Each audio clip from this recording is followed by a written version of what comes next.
수도꼭지를 돌려도 물은 나오지 않습니다. 급수 지원 차량이 마을을 돌아다니고 주민들은 물통에 물을 담아 옮깁니다. 10년 전 제한급수를 했던 강원도 속초시의 모습입니다. 하지만 지금은 다릅니다. 물을 많이 쓰는 대규모 행사를 매년 치를 정도입니다. 속초시에서 약 60km가량 떨어진 강릉시. 땅은 쩍쩍 갈라지고 저수지는 메마르는 등 최악의 가뭄에 시달리고 있습니다.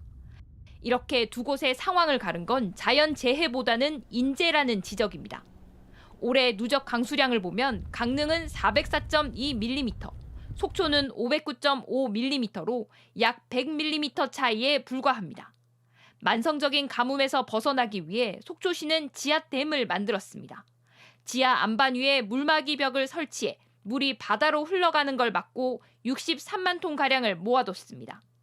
지하수를 더 확보하고 노후한 관을 바꿔 새는 물도 막았습니다. 강릉시도 지하댐 건설을 추진하고 있지만 2027년 완공 예정입니다. 대비도 대책도 모두 한 발 늦었다는 비판이 나오는 이유입니다. 김홍규 강릉시장의 안일한 태도도 논란입니다. 9월 달은 제가 비용을 올 거라고 저는 굳게 믿고 있습니다. 작년에도 우리가 하나님 믿으면 안 되죠. 통계적으로 당연히 비가 오겠죠. 통계적으로 보면. 근데 안 올 경우. 네, 그래서 지금 최대한 사람 목숨을 가지고 실험할 수는 없죠. 맞습니다. 오늘 강릉엔 비가 0.1mm 내렸습니다. 내일부터 오는 11일까지 뚜렷한 비 소식은 없습니다. 기후변화로 극한 가뭄이 예고된 상황에서 대비가 부족하면 고통은 되풀이될 수밖에 없습니다. JTBC 성화선입니다. 강릉의 한 가정집입니다. 세탁기 안에 빨래가 가득 찼습니다. 하지만 돌릴 수 없습니다. 이웃집에도 바구니 2개에 이틀치 빨래가 모였습니다. 마당 한쪽 수도 계량기는 거의 잠가놨습니다. 단수가 되면은 최악이라 생각하죠. 그 최악 상황을 피하기 위해서 나름대로 절수운동에 적극 동참하고 있고. 연마을로 가봤습니다. 산에서 흘러내려온 물을 막아서 모아놨습니다. 이 물을 여과해 1600제곱미터 시금치밭에 뿌립니다. 될 수 있으면 지하수를 쓰는 거고 이제 꼭 필요한 물만 상수도로 쓰는 거죠. 가뭄으로 재난 사태가 선포된 강릉엔 오늘부터 평소 4분의 1 수준의 수돗물이 공급되기 시작했습니다. 장사하는 사람도 예외는 아닙니다. 세차하겠다는 사람이 없어 세차장 바닥은 바싹 말랐고 한 식당은 점심에만 영업하고 저녁 장사는 접었습니다. 어떻게 아끼시는지 누구보다 이제 많이 느끼고 많이 보는데 저희가 아무것도 안 하고 가만히 있자니 마음이 상당히 불편하더라고요. 대규모 숙박시설도 물 절약에 나섰습니다. 한 호텔은 물 소비가 많은 수영장과 사우나 운영을 중단했습니다. 이렇게 시민들이 십시일반 물을 아끼는 동안 한쪽에선 물을 모으느라 안간힘을 쏟습니다. 국가소방동원령으로 전국에서 동원된 소방차들이 정수장에 줄을 섰습니다. 인근 지자체에서 받아온 정수된 물을 쏟아붓습니다. 아침까지 근무 시간이 그때까지니까 새벽이라도 계속 물을 급수를 했으면 싶은 그런 마음입니다.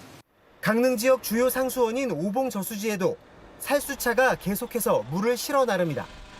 이런 노력에도 저수율은 오늘 14.5%로 어제보다 0.4%포인트 더 떨어졌습니다. 남은 물로 25일 정도 버틸 수 있습니다. JTBC 조승현입니다.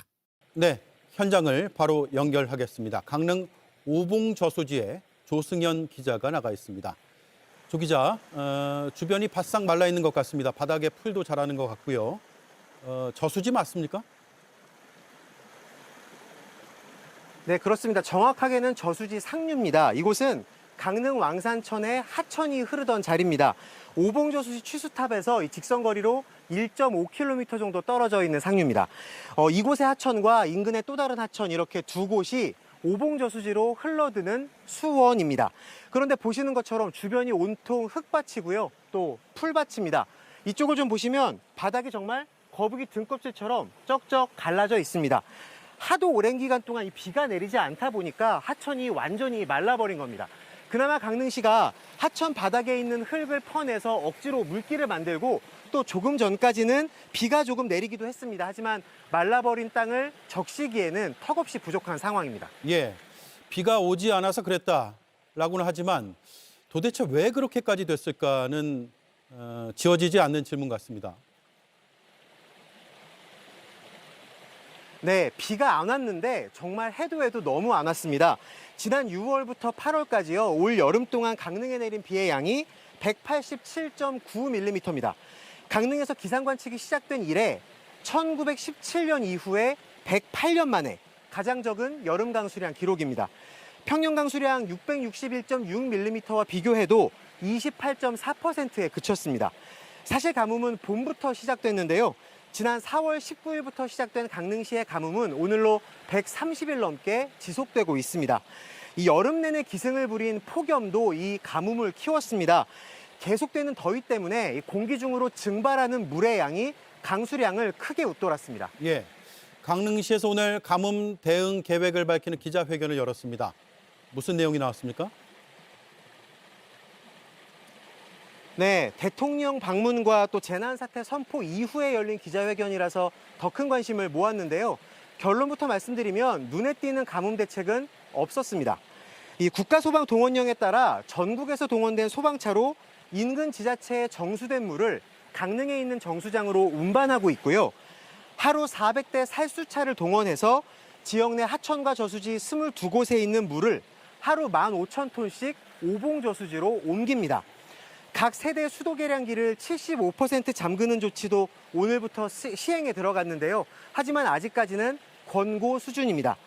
시간제 또는 격일제로 물을 끊는 단수 조치도 검토는 하고 있다는데 최대한 피하겠다고 했습니다. 또 생수를 200만 병까지 확보해서요. 이 저수율이 10% 아래로 떨어지면 모든 시민들에게 나눠주겠다고도 했습니다. 그러면서 오늘도 9월 안에는 비가 올 거다. 또 오봉저수지에 물이 없는 거지 다른 곳엔 물이 많다. 이런 발언들도 나왔는데요. 강릉 시민의 물 절약과 이 국가적인 지원으로 버티고는 있지만 정작 강릉시의 대응은 조금 부실한 거 아니냐. 이런 비판 피할 수 없어 보입니다. 예, 잘 들었습니다. 지금까지 강릉 오봉저수지 상류 도마천에서 조승현 기자였습니다.